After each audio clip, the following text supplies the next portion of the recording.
From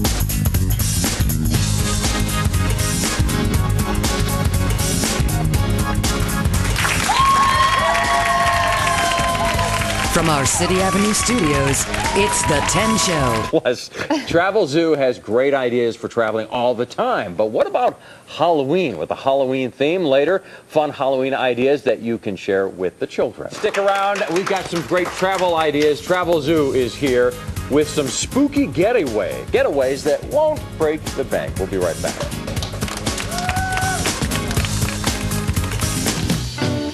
Welcome back to the 10 Show. Well, as you know, Halloween is on the way.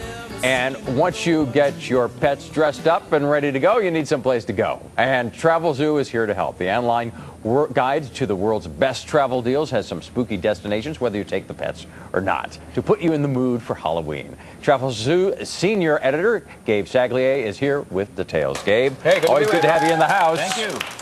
That time of year. It is, and it is. You've come up with some interesting ideas for getting away, and most of these are actually fairly close to us, too. Yeah, well, that's the thing. Let's begin with haunted hotels. You know, these are usually open year-round, and some of these hotels really cling onto that cachet, that ghostly cachet. They use it for smart marketing. And there are a couple in Gettysburg, Pennsylvania, one of the most haunted locations in the country, really. Really? Home to a place called the Farnsworth House Inn. Back during the Civil War, Confederate sharpshooters were housed here. And owners today say that at least 6 of the rooms, it's not even that big, so most of the hotels is haunted.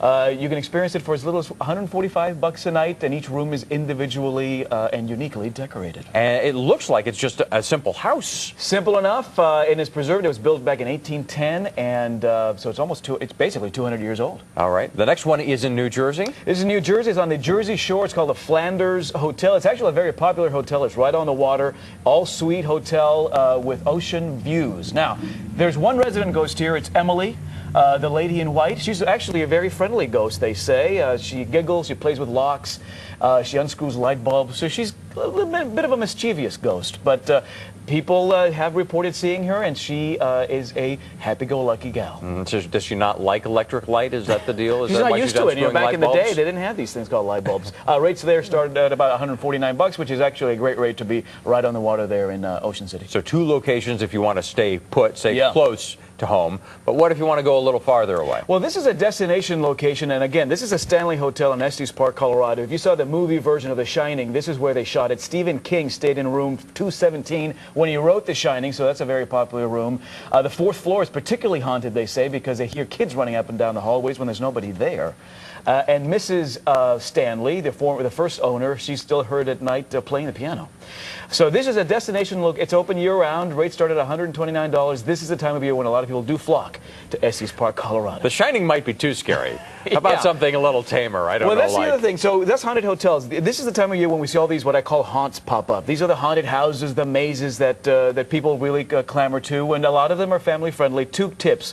Make sure they are age-appropriate. So if you've got little kids, make sure that it's right for them. And also check the online sites for these locations. You usually get ticket discounts, parking discounts online. This is actually one of the best in the country. It's located close to where we are in Glen Mills. It is the Bates Hotel and Haunted Hayride. The Bates Motel. That's got to be scary. It's psycho-inspired, and you can do all 3. In fact, they rarely discount these kinds of things, but we negotiated just for your viewers a 20% discount. So $24 gets you the motel, the hayride, and the maze.